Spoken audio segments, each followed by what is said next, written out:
Welcome everyone back to Beat the Game. My name's Steve, and it's time to finish off Quicksilver with the powers of basic. That's right, a basic deck running around. I love these puns. I just can't stop myself.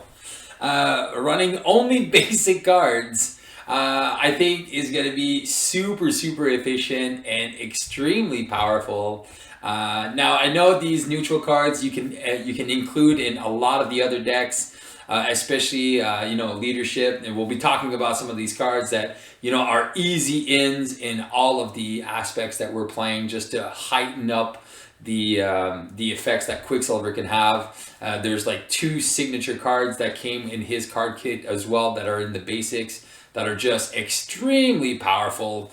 So first of all, let's look at the events that you want to be running with Quicksilver. All right.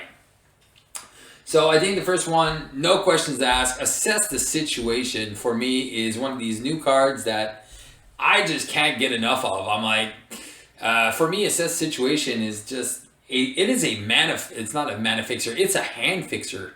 That's what it is to me. It's basically, all right, if I do my math correctly, I'm like, this is how my turn can end. I can pay this, I can play this, but I have an extra resource. All these times you have that like extra thing I don't want to know. Instead of holding that card, if you put these assess the situations there, that dead card in your hand becomes a bonus card for the next turn. So assess the situation is definitely and almost always auto include, but I have to pace myself, so maybe I'm not going to include it just because I want to have more permanence in my deck in this build. But again, I love this card. It's so good. All right, so anyway, so we're gonna put it on the definite watch list here. One card again that I really like, and we showcased it in especially in any deck that has a lot of Avengers. Earth's Mightiest Heroes. You exhaust an Avenger to ready an Avenger, and in the basic pool, there's actually there's her. He's got Scarlet Witch, that's an Avenger already, and then in the allies that are Avengers, there's War Machine. So you already have 2 Avengers that you can go in. But also you have the upgrade of an honorary Avenger, so you can make other characters Avengers and really highlight, again, Quicksilver for like the end game with a huge massive turn, dealing like 40 damage, 50 damage in a turn. So again, if you haven't seen these, like Quicksilver has that potential to be able to do like 50 damage a turn, and he can do it in leadership, he can do it in aggression, and he can do it in basics as well. Like there's three aspects that he can really kick some butt in, and those 3 I think are the main ones. All right, another card that, again, if you're going to be using some allies at one point, you're going to want to heal them up. So First Aid, always a good card, especially in basics. I think 1 of in the deck is more than enough, just for that, that rare occasion that you do have to use your ally and you're like, he's on the brink of death and you don't want to sacrifice him as a blocker. Well, then just heal him up and then boom, you're back in business. All right, so a definite 1 of. Earth's Mightiest Hero, definite 2 or maybe 3 of.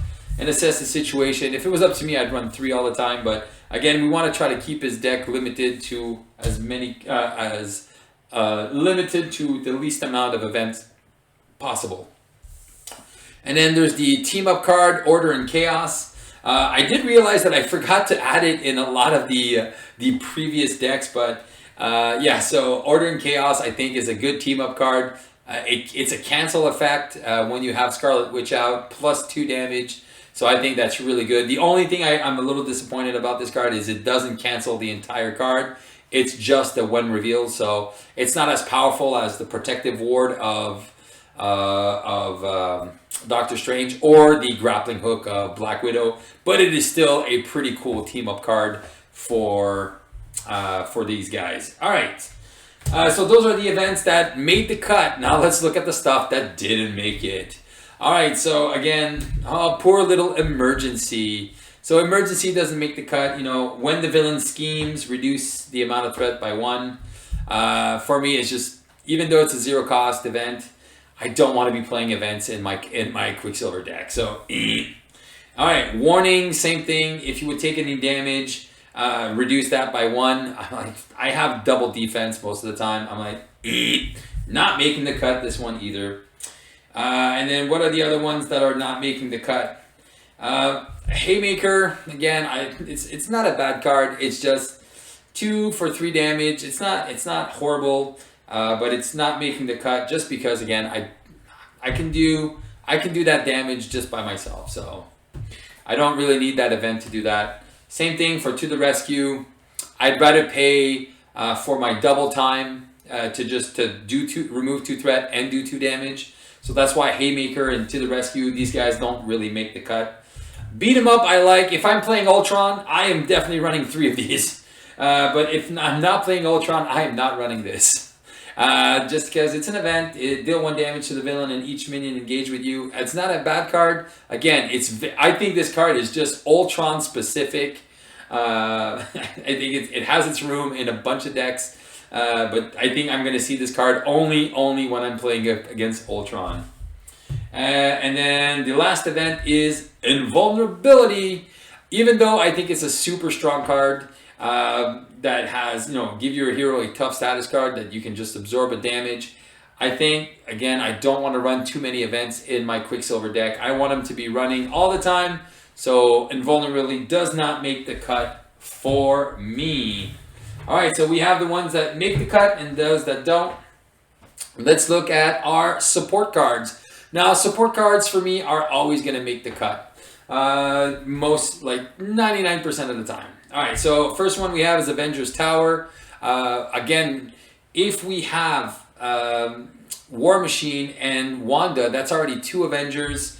So we can, if we play some, if we play some of our other allies, and then we can reduce the cost. I think it's got a room in certain decks. But I think if I'm playing it in basics, I don't really think I'm going to be running this, to be honest. But it's, it is in the case I do want to cheapen up my War Machine and I want to cheapen up my Wanda. It's okay, but it's like 2 to reduce for 2. And then if I'm keeping my allies alive, I think I'd just rather put another card in. But again, I could have 4 allies if I make them all Avengers. So it's not a bad card. It's not a bad thing. So there you go. So this one, team building exercise. Again, this is a great card, but it's only going to pay for War Machine or Wanda. So the only reason I would put this in my deck, it's because it is a resource sink. So it's just basically a permanent that stays on the table. And now that I'm thinking about this, I think these cards would not even be included. All right, so let's look at the cards that I would actually include in this deck. Quinn Carrier, obviously for the resource. Helicarrier, obviously for the resource. And then Avengers Mansion, just because it's an Avengers Mansion drawing a card. So I think, out of the 5 support cards, I would only be running Helicarrier, Quinn Carrier, and Avengers Tower. I'm just thinking about this right now. I'm like, why would I even put these cards in? They don't make the cut. So Avengers Tower and Team Building Exercise don't make the cut. There you go. I said it. I messed up on my video. These should have been in a different column. I'm just so used to including them all the time. But no, they don't make the cut in this build. There is no other supports that don't make the cut. So now let's look at our upgrades that make the cut. These 0 cost upgrades. Oh my gosh, Honorary Avengers. I'm running 3. I'm going to make my Quicksilver a 12 health by putting 3 Honorary Avengers on him. I think that's just super strong. It gives him +3 health. It's 3 cards less than my deck. That means I'm going to see my Always Be Runnings way more often. So again, Honorary Avenger, it's in the deck, and it's definitely going to stay in the deck. All right, let's look at the other one. These are cards from Quicksilver. I'm going to be definitely running at least 1 of these. I don't think you need to run 3 of the Civic Duty. I don't think that threat can, go get away from you that much. But it's always good to have at least 1 of, in case that you do need a big extra thwarting turn. I think this is going to be very, very good. But only as a 1 of. This one, the Adrenaline Rush, this is the one that you want to run 3 of, because this is your end game here. So once you have all 3 Adrenaline Rushes, and again, you can play these if you're playing with the leadership. If you guys saw my other videos, you're probably wondering, why didn't you include these in your leadership video? Because I wanted to save them for this build. Of course, I like to make my builds different, but of course I would include them in a leadership build, man, because having that +3 attack and you have 4 always be runnings in your hand, guess what happens? Bam! Mucho daños. That's right, lots of damage. And that's right. I do speak Spanish too, so entonces, disculpa si el acento se ve mal, pero estamos bien. Okay, so there, a little Spanish lesson here. There we go. So Adrenaline Rush, definitely want to run 3 of in your deck. It is going to just do your end game. So you leave that on the table. You don't use it unless it's super necessary, but that +1 attack is never going to be that necessary until you want to finish 1 TKO the villain on both sides. You can do that with Adrenaline Rush, 3 on the field. Endurance, obviously running endurance is gonna make the cut just because just +3, that means you're basically She-Hulk strength right now with the 3 honorary Avengers and that endurance. It's basically 15 health. I'm like, if you die at 15 health, it's because you've taken a lot of damage. And yeah, but no, endurance definitely making the cut. That 1 cost upgrade, money.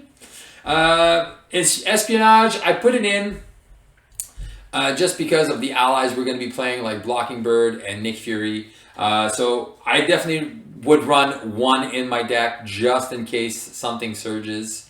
But this is a definite maybe. So I think I'll put this on the side. I think espionage is going to be on the maybe, probably not pile. All right, but this one is, though. Target acquired, always run 1 in your deck, especially if you're just running basic cards. Target acquired, there's so many villains that have that special boost icon, especially if you get your Shadow of the Past in that scenario. You're going to be very happy that when you get cards like Earthquake that says boost, choose to either spend 2 physical or exhaust your identity, you're going to be lucky that you have that target acquired to cancel this nastiness. So target acquired, definitely taking a spot in the deck. All right, so same thing, downtime, very good. If you are going to have like 12, 15 health, you don't really care. Once you do go down to Alter Ego, you can just recover. What's nice about him is if you haven't always be running, you can recover, go back in, recover, and then just recover for 10 and then just come back into the fight because he has a recovery of 3. So making it 5 just, brings him back into the race way much faster. And then the best card that we're going to be running with him, again, Tenacity. This card doesn't see normal play normally, but with Quicksilver, you want to be running 3 of, because in combination with his friction resistance, that just pays for Tenacity. So when you do that great turn where you have that maximum velocity, you have those 3 adrenaline rushes, that's +5, plus your sinew, that's 6 damage. So, and then you have 3 tenacities on the board, that's a minimum of 5 attacks times 6, boom, 30 damage. And that's not counting if you have those always be running in your field. So if you have those as well, bam, it's golden. You're just golden. Just think about it. You have the 3 tenacities on the board. You have 4 always be running. You're not paying for any one of those cards. So all those cards, because of your friction resistance, is free. So let me explain how you do this, all right? This is the way to do it. All right, so you paid for that maximum velocity. Okay, so you have, let's say, you went to Alter Ego and you're going in. So you're at maximum velocity. You have your support cards that we talked about. Then you have your Helicarrier, your Quinn Carrier, and your Avengers Mansion. So you have a bunch of cards. So you play your maximum velocity. It only costs you 1 because you're using friction resistance to do it. So you do that, and then that's only 1 resource that you need to spend. And then, once you have that, and then you have, let's say, a 6-card hand, maximum velocity costs you 1, and then boom, you have your, and then you pop off those 3, the 3 adrenaline rushes. So that is until the end of the phase. So now you're having 2, 3, 4, 5, 6, 7 attack. All right, 7 attack. And then you have your 4 always be running. 4 times 7, 28.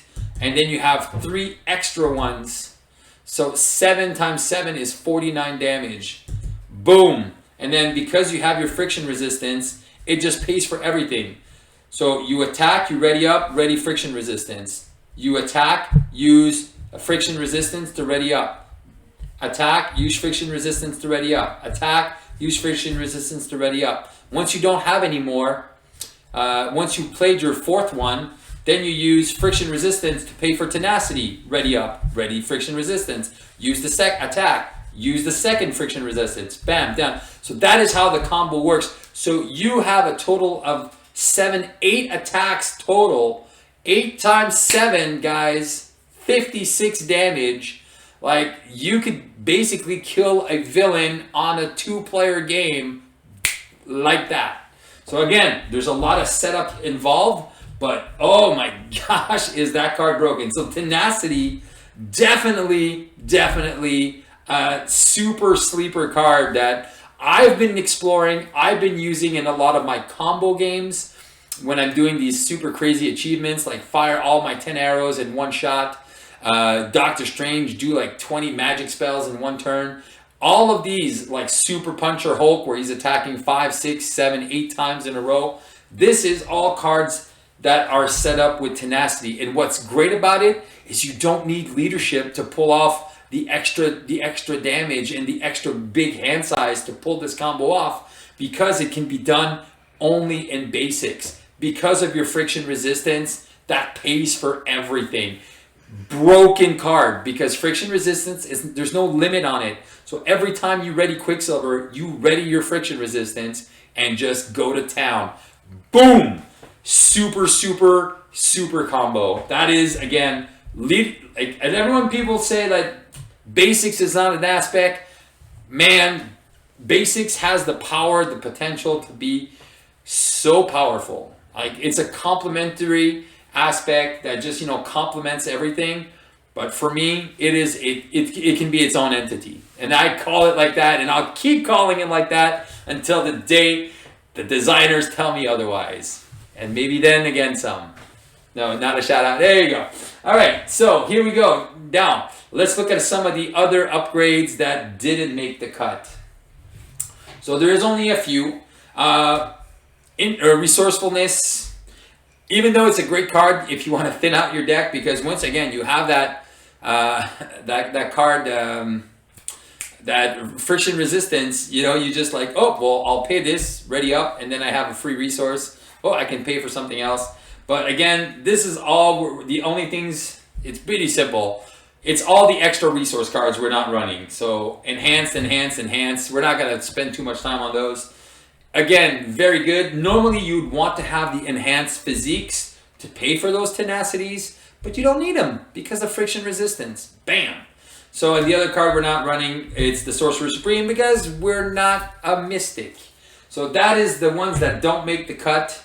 And then let's just look at the final piece, the allies. Obviously, you want to be running a lot of allies. All the allies are super strong, like Ironheart, and then Spider-Man, and then Mockingbird, and then War Machine, Nick Fury, Lockjaw, and Heimdall. Now, for me, if I was going to be running any combination of allies with Quicksilver, you can run them all. Like I said, they're all super good. If I had a choice to run, this is what I would do. Just to be able to get like the 4th Avenger, I would be running Heimdall with a honorary Avenger. And then you have War Machine that can come in for a couple moves once in a while. And then basically the only other one I'm going to be giving yeah, those are the only ones. Everything else is just kind of cycle. So if I was going to run any of these guys in, and then you keep these 2 on the board, and then you just cycle Nick Fury, you cycle Mockingbird, Ironheart, and Spider-Man. Lockjaw, I don't think you need him in this deck because you have so much to do with your resources. So I think Lockjaw is the only ally you don't really need to run in the leadership, in the basics deck. Normally you'd want to run him, but Quicksilver, he can do it. He doesn't really need that extra support. But having these guys in as extra blockers and have a little bit of basic effects when they come in are just super strong. So again, I'm going to build the deck right now. I'm going to showcase it, tell you what I think and how this deck is going to run, and then you guys can take it from there. So give me 2 secs. All right, guys, we're back with my deck build here. So we have a 42 card deck. Again, I love my cards. I don't mind going over, especially in basics, because I know I'll be thinning out my deck so much that even going at 42 cards doesn't really matter. All right, so let's look at our Quicksilver back in basics. I got 4 double resource cards. That is because we have over 10 cards that are that have a cost of 2 or more, so that's why I put in 4 basic cards. If you want to cut it down, just cut just cut two double resources, and then you're good at 25 cards. So we got the 4 double resources here, 1 power of all of us, and then the 3 doubles. We are running as for events. We're only running 2 Earth's Mightiest Heroes. And that is just for our end game. Once we have them in our hand at the end, like when we know we're going to have our big turn, it's good because we will have at least 2 Avengers allies that will be able to have 2 extra ready events, which is good. Order and Chaos, again, because we will probably have Wanda Maximoff on the field the entire game. So we're just going to keep her in and then just use Order and Chaos to, cancel the worst treacheries that we can and then deal some damage. So that is going to be good. So again, the events, only running 3 events. Everything else is permanent cards, so which is solid. As far as support goes, we're running Helicarrier, Quinn Carrier, and Avengers Mansion. Those are the 3 supports. They're a little expensive, but doesn't really matter. We got some double resources in the deck, and these are just cards that are going to help us in the long run to stabilize and build a super good board. And then upgrades. Obviously, we're running the triple honorary Avengers. That is going to be going on Heimdall and then 2 on us. And then we are running 1 Civic Duty, 1 Downtime, 1 Endurance, and 1 Target Acquired. So again, these really cheap permanents that I think just one of is fine in the deck. Again, maximum 1s per player, max 1 per player, max 1 per player. Civic Duty, we could have buffed up a couple more, but I think with his basic thwart of 2, once he's got the heightened awareness, I think is more than enough to deal with the amount of threat normal scenarios throw at you. If you're playing against Red Skull with the basics, then I would definitely put in 2 more of those and maybe cut a couple of other cards out. But again, most of the time this is going to be like a normal scenario. You should be more than well equipped with what you got here. And we have, again, a couple of other ones. These are the combo pieces.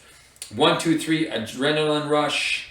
1, 2, 3, Tenacity. That is the finishing combo. Once that's there, once those are set up, and that is your objective, to play those cards, put those cards on the table as quickly as possible. And then once you have that combo set up and you have a maximum velocity and a couple of always be running, then that's like I said, it's a 30 damage turn, super easy. So don't be shy and, pop that off. And then for allies, we're only running Mockingbird, Nick Fury, War Machine, and Heimdall. All heavy cost allies, but that have a very good impact on the game. Again, that can really help us stabilize and keep our board clear to really rock any scenario. So that is my big to basics build. I hope you guys enjoyed these strategy videos.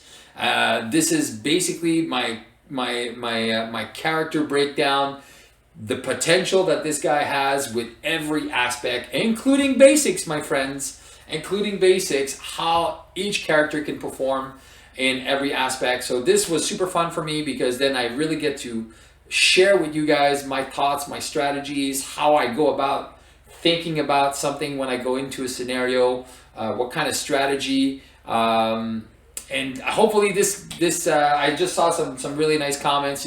Thanks Steve for all the the breakdown on this. It really makes me think about cards in different ways, and that, you know, it's not just a card anymore. It actually has a purpose. And once you're getting into that level of play, man, you become really unstoppable. And you're gonna see that the game doesn't become easier. It just becomes more. You're just more into the puzzle aspect, and it's just easier to navigate and figure things out. Again, it's very easy to get beat. Just a bad series of encounter cards. I don't say that, you know, what I tell you is like holy gospel, but if it can help you, you know, make better decisions and see cards in a different light, that you can actually help you improve your game, then mission accomplished. Good job, Steve. Pat on my back. All right, guys, so this is it. This is basics. We'll be back, and I think what I'm going to be doing is I'll start going back in time, and I'll start again on some of the character breakdowns, and maybe redo like the core sets and kind of break down each character with the card pool available now, with how they can work and how they can really improve. And what I'll do is I'll just save these videos, and then I'll be able to update them, because I have an editing program now, so I can do that. And I can add to this like every 6 months after there's like a whole bunch of new cards. I can just go back and add, hey guys, this is the last cycle. These are the cards that have been added to the cycle. Booyah! Let's do an updated video. So these videos will always stay fresh and relevant. So guys, thank you so much for watching. This is Steve from Beat the Game, hoping this will help you beat the game. Ciao, ciao.